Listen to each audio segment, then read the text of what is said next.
Service, yung mga kwento-kwento lang. You really see the lives of people in the way they have a makeover. So here, the glow-up is real. How somebody from tinuturuan mo sa classroom para pumasa na exam one day, 1 year later, tumatayo na sa entablado, receiving the awards. And there's so many more stories like that. Kanina mo, MP Joel asked you, kayo ba ay nakikinig?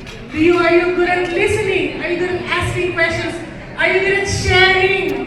Because that's the life of the life changer. Kaya na sinabi niya na maganda rin yung attitude kasi you have to care for others in this business. That you are willing to say, Mare, ano plano mo sa future? Naganda ka na ba? Kapag nagkasakit ka, may pambayad ka. Pag nag-college yung anak mo, handa ka na ba? Those are simple questions. Hindi naman yung complicated.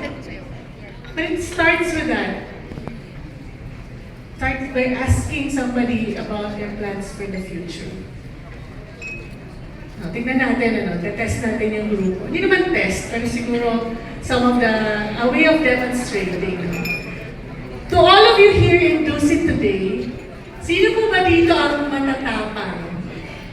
Raise hand. Who among you feel, I am a brave person? Marami akong pagsubok, marami akong pinagdaanan. Matapang ako. Meron? Yes, natin na. So, you heard the short and sweet stories of our managers, no? And of course, may napala na video, may konting sharing, no? May I ask if there's anyone brave here who'd like to volunteer and say, of all of the things you heard today, which did you like the most?